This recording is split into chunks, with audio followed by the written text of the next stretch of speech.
ناظرین آپ کا خیر مقدم ہے عرس حضرت امیر خسرو رحمۃ اللہ تعالی علیہ کا اہتمام ARYQ-TV کی جانب سے، اور جس طرح حضرت نظام الدین اولیاء محبوب الہی رحمۃ اللہ تعالی علیہ کی 17ویں شریف ہوتی ہے، اسی انداز میں ARYQ-TV نے اس محفل کو سجایا ہے۔ اور حضرت امیر خسرو رحمۃ اللہ تعالی علیہ کا بھی جو عرس ہوتا ہے وہ 17ویں شریف ہی کے عنوان سے ہوتا ہے، کیونکہ مرشد کریم کی 17ویں شریف ہے، تو پوری دنیا میں جتنے نظامی ہیں، چشتی ہیں، وہ سب 17ویں شریف مناتے ہیں اور حضرت امیر خسرو رحمۃ اللہ علیہ کے عرس پر ان کو اصال ثواب کرتے ہیں۔ تو اسی اعتبار سے ARYQ-TV نے اہتمام کیا ہے۔ ہمارے درمیان نجم الدین سیف الدین قوال اور برادران موجود ہیں۔ میں چاہوں گا اگلے کلام کی جانب بڑھیں اور یہ سمجھیں کہ ہم لوگ بارگاہ نظام الدین اولیاء میں موجود ہیں اور 17ویں شریف کی محفل سجی ہوئی ہے۔ بسم اللہ۔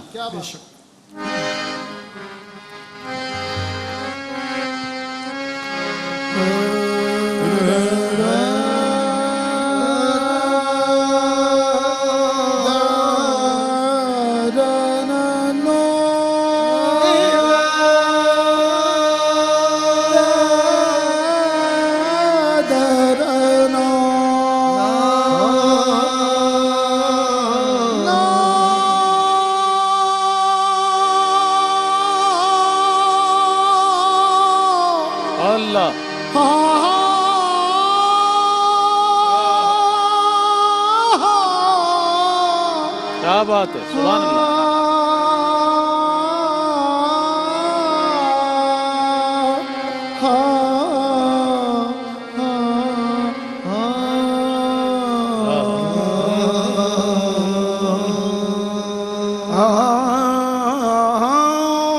بہر سو جلوے دلدار دیدم، بہر سو جلوے دیدار دیدم، جلوے بہر سو جلوے دلدار دیدم، بہر چیزیں جمال یار دیدم، بہر چیزیں کیا بات ہے، بہر چیزیں کیا جمال یار دیدم، چو خود را بنگرم دیدم همون است، چو خود را بنگرم دیدم همون است، چو خود را بنگرم دیدم همون است، جمال خود جمال یار دیدم، کیا بات ہے، کیا بات ہے۔ تن پردی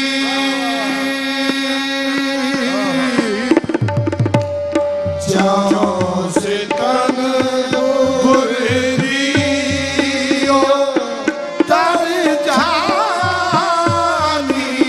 ہانو، جان سے تن پردی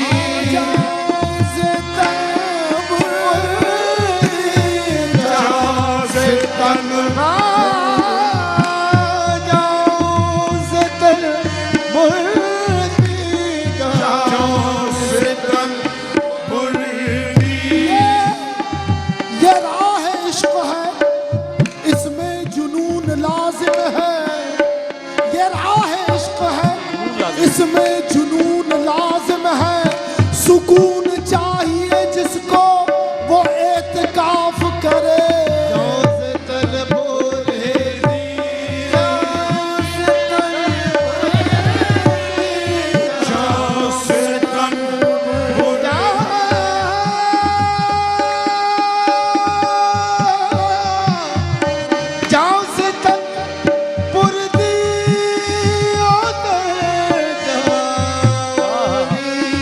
ہانو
یار کہتا ہے کہ میرے ایک بال کی قیمت یہ دونوں عالم ہے. قیمت یکمو میرے بال دو عالم گفتئی وہ کہتا ہے. تو میں کہتا ہوں کیا نرخ بالا کل نرخ بالا نرخ بالا کل کے ارزانی ہنوز نرخ بالا کل نرخ بالا کل نرخ بالا کل کے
کہنے سبحان اللہ.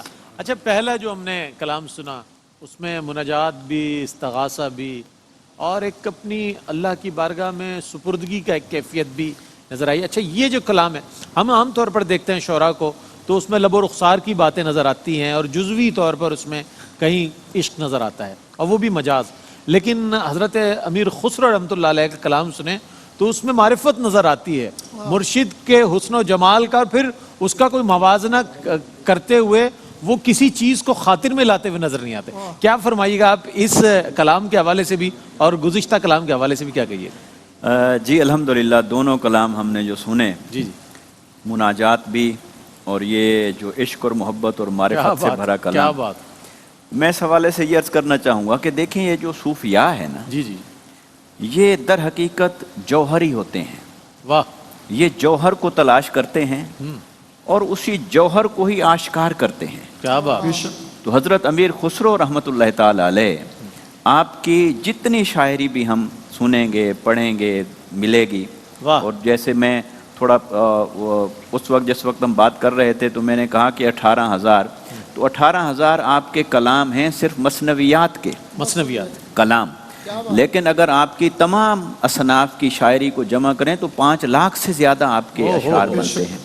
تو اگر ان تمام کو دیکھا جائے تو اس کے اندر در حقیقت اللہ سے لو لگانے کا سارا سبق ہے. یہ سارا نصاب ہے عشق الہی کا. مقصود وہی ہے. یہ سارا نصاب مطلوب و مقصود وہی ہے. مطلوب و مقصود تک پہنچنے کا. کیا بات. یعنی اور ان کا بھی اور تقریباً صوفیاء جتنے ہیں سب کی شاعری کو اگر ہم دیکھیں گے وہ ہر شے کے اندر اپنے محبوب کے حسن و جمال کو دیکھتے ہیں. وہ مجاز کو دیکھتے ہیں مگر مجاز کی صورت میں وہ محو نہیں ہو جاتے بلکہ اس مجاز کی صورت کے اندر ڈوب کر وہ حقیقت کو تلاش کرنے والے ہوتے ہیں. اور جیسے قرآن مجید نے فرمایا فَأَيْنَمَا تُوَلُّوا فَثَمَّ وَجْهُ اللَّهِ کہ تم جہاں دیکھو گے جس سمت دیکھو گے جس طرف دیکھو گے تمہیں اللہ ہی اللہ نظر آئے گا۔ اللہ یا تو اللہ کا وجود تو اس طرح انسان کو اپنی آنکھ سے نظر نہیں آ سکتا، مگر اس کی قدرت، اس کے کرشمے، اس کا حسن و جمال، اس کی تجلیات۔ اور صوفیاء کرام تو پھر ہر شے میں اللہ کے حسن و جمال کو دیکھتے ہیں، کیا بات، حتیٰ کہ وہ اپنے شیخ میں بھی، شیخ کی تصویر میں بھی اللہ کے انوار و تجلیات کو دیکھتے ہیں۔ اس لیے جو سلسلہ چشتیہ کے اندر جو وحدت الوجود کا تصور ہے، جس کو کچھ لوگ نہیں بھی سمجھ پائے، اس کے اندر بھی گہرائی یہی ہے کہ صوفیاء کرام جس شے کو دیکھتے ہیں وہ اسی کے اندر سے اللہ کی معرفت کو تلاش کرتے ہیں۔ انہیں اللہ کا حسن و جمال نظر آتا ہے، اللہ تعالیٰ کے کرشمے نظر آتے ہیں۔ اور یہ مناجات جو پہلا کلام تھا، اس کے حوالے سے یہ عرض کرنا چاہوں گا کہ دیکھیے مناجات ہی در حقیقت انسان کی بندگی اور عبدیت کو نقطہ کمال تک پہنچاتی ہے۔ کیا بات، جب تک کوئی سالک، کوئی صوفی، کوئی عاشق اور اس راہ کا مسافر جب تک وہ اللہ سے بات نہیں کرے گا، اللہ سے ہم کلام نہیں ہوگا، اللہ سے مناجات نہیں کرے گا، سرگوشیاں نہیں کرے گا، تو اس کا محبوب حقیقی کے ساتھ وہ ربط نہیں قائم ہوتا۔ لہٰذا ہر صوفی کے کلام کے اندر یہ مناجات کا پہلو بہت غالب نظر آئے گا۔ پھر دوسرا عشق کا اور معرفت کا، اور خود آقا علیہ الصلوۃ والسلام کی محبت اور آقا علیہ السلام کے وسیلے سے اللہ کی ذات تک پہنچنے کا۔ تو یہ سارا نصاب عشق ہے، نصاب معرفت ہے، نصاب حقیقت ہے۔ اگر ہم حقیقت کو پانا چاہتے ہیں تو اس کا ہر راستہ صوفیاء کی دہلیز سے گزر کے آگے۔ کیا بات ہے، کیا کہنے مفتی صاحب۔ دیکھیں یہ وہ لوگ ہیں کہ جو صوفیاء کے فیض یافتہ لوگ ہیں، جب بات کرتے ہیں تو سما کے حوالے سے اس کے ان ثمرات کی بات کرتے ہیں جو انسان کو ملتے ہیں۔ حضرت شیخ عبدالحق محدث دہلوی رحمۃ اللہ تعالی علیہ نے بھی جب سما کے آداب سما کے حوالے سے ابواب قائم کی تو یہی بات فرمائی۔ پھر حضرت داتا گنج بخش علی حجویری رحمۃ اللہ تعالی علیہ نے بھی آداب سما کے حوالے سے مطلقاً منع کسی نے نہیں کیا۔ سما کے فوائد اور ثمرات مفتی صاحب کیا فرمائیے گا؟ ماشاءاللہ ایسی خوبصورت گفتگو ہو رہی ہے، کلام کے حوالے سے حضرت صاحب عرس کے حوالے سے کیا کہیے گا؟ جی بالکل، کلام جو پڑھے گئے ہیں، مطلب اگر اس کو لوگوں کو اس کا ترجمہ سنایا جائے نا، میں حیران ہوں جو کلام حضرت نے پڑھا ہے۔ جی ماشاءاللہ، پہلے جو مناجات پڑھی ہے اس کے اندر آپ دیکھیں کہ مطلب اللہ تعالیٰ کی بارگاہ میں اپنے آپ کو پیش کیسے کرنا ہے۔ کیا بات، ماں گناہ گاریں بسے گناہ گاریں۔ اب پھر اگلے جملے میں ایک مومن کا عقیدہ کیا ہونا چاہیے، ہم بردرے تو امیدوارے، گناہگار سے گناہگار بھی ہے۔ اللہ کیا کہتا ہے، لا تقنطوا من رحمت اللہ۔ تو وہ اس عقیدے کی تو عکاسی کر ہی رہے ہیں، لیکن تھوڑا آگے جاتے ہیں تو حیرت یہ ہوتی ہے کہ امیر خسرو اللہ کی بارگاہ میں خود کو پیش کر کے جب مناجات کرتے ہیں تو ایک عام بندے کی التجائیں کیا ہو سکتی ہیں اور ایک خاص اور ایک عارف بندے کی التجائیں کیا ہو سکتی ہیں، وہ تک کیفیات اس کے اندر موجود ہے۔ کمال یہ ہے، کمال یہ ہے کہ ہر عام و خاص اس مناجات کے اندر ڈوب جائے اور گم ہو جائے اور اللہ تعالیٰ کی بارگاہ میں خود کو پیش کر دے۔ اس کمال کے ساتھ انہوں نے مطلب عام و خاص کے لیے یہ مناجات پیش کی ہے کہ وہ اپنے ربط و ضبط کو اپنے رب کی بارگاہ سے قائم کریں۔ سبحان اللہ۔ پھر دوسرا کلام جو پڑھا وہ تو اللہ مطلع تو حضرت نے ڈائریکٹلی جو ہے وہ وحدت الشہود کے حوالے سے پڑھ دیا تھا، حضرت بھی اس کیفیات سے محظوظ ہو رہے تھے۔ پھر آگے جو ایک اپنے محبوب کے دیدار کی جو کیفیت ہے اس کا تذکرہ کرنے کے بعد ایک موازنہ کیا ہے، مطلب جب یار کو دیکھتے ہیں تو جان نکل جاتی ہے۔ مجھے اس پہ وہ بات یاد آتی ہے حضرت بختیار کاکی رحمۃ اللہ علیہ کی، جب وہ قوال سے سنتے تھے کشتگان خنجر تسلیم ہر زمان از غیب جانے دیگر است، تو جو ان کی جو کیفیات ہوتی تھی، ایک شعر پہ دم نکلتا ہے پھر جان آتی ہے، پھر دم نکلتا ہے پھر جان آتی ہے۔ اور حضرت نے جو شعر جو کلام پڑھا اس میں جس انداز سے فرمایا نا کہ جہاں تن سے جہاں نکلنے لگتی ہے وہ کیفیت ہوتی ہے۔ پھر آگے جا کے انہوں نے موازنہ کیا تن پرستوں کا اور من پرستوں کا، ظاہر پرستوں کا اور باطن پرستوں کا۔ کیا بات ہے، باطن پرست تو نہیں کہنا چاہیے، مقابل کے طور پہ میں نے ذکر کیا۔ ایک وہ ہوتے ہیں جو دنیا اور ظاہر کو فقط دیکھتے ہیں بالکل تو ان کے مطمع نظر دنیاوی مفادات مال و دولت ہوتا ہے. بالکل. ایک ہوتا ہے جو دنیا اور ظاہر سے ہٹ کے تھوڑا عقبہ کی طرف دیکھتے ہیں تو پھر وہ اجر و ثواب کی طرف ہوتے ہیں.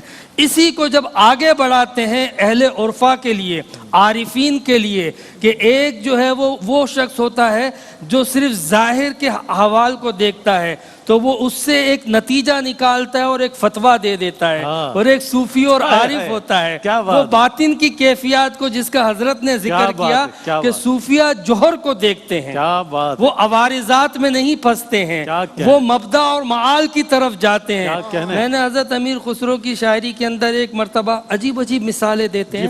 ایک مقام پہ انہوں نے بڑی مثال دی کہ مطلب ستی کی مثال دی کہ جب ایک ہندو عورت ستی کے طور پہ اپنے شوہر کی چتا پہ لیٹ سکتی ہے, جل سکتی ہے, تو خدا کا جو عاشق ہوگا وہ سمجھاتے کیسے ہیں؟ عام مثالوں سے. وہ تو اپنے شوہر کی چتا پہ, تم تو مسلمان ہو, خدا کے عاشق ہو, تو اپنے محبوب کے لیے تم کیا کیا قربان نہیں کر سکتے ہو. یعنی مثالیں اٹھاتے ہیں کمال کی. بظاہر اگر کوئی دیکھے تو یوں لگتا ہے کہ وہ ستی کا ذکر کر رہے ہیں, لیکن اگلے شعر میں خود اس کی نفی کرتے ہیں کہ اسلام میں یہ جائز نہیں ہے, لیکن خدا کے لیے تو قربان ہونا جائز ہے. پھر سبق دیتے ہیں. تو یہ جو ان کا انداز ہے مطلب ایک باطن کی کیفیت کی طرف, ایک جوہر کی تلاش کی طرف, ایک عشق مجازی سے حقیقی کی طرف جو لے کر جاتے ہیں, خوب ہے, یہ انہی کا کمال ہے. کیا بات ہے, واہ واہ واہ, کیا کیا. دیکھیں دونوں اسکالرز نے کتنے خوبصورت انداز میں حضرت امیر خسرو رحمۃ اللہ تعالی علیہ کی شخصیت اور ان کی کیفیات کے حوالے سے, اور وہ کیفیت کوئی عام کیفیت نہیں ہے, وہ کیفیت بڑی مضبوط کیفیت ہے کہ جو مرشد کریم کی بارگاہ میں ایسی ہے کہ فنافی شیخ کی منزل پر آپ فائز نظر آتے ہیں. ایک مختصر سا وقفہ ہے, وقفے کے بعد لوٹیں گے, مزید کلام شامل کریں گے, اپنے اسکالرز کی خدمت میں سوالات کی صورت میں حاضر ہوں گے. ہمارے ساتھ رہیے گا.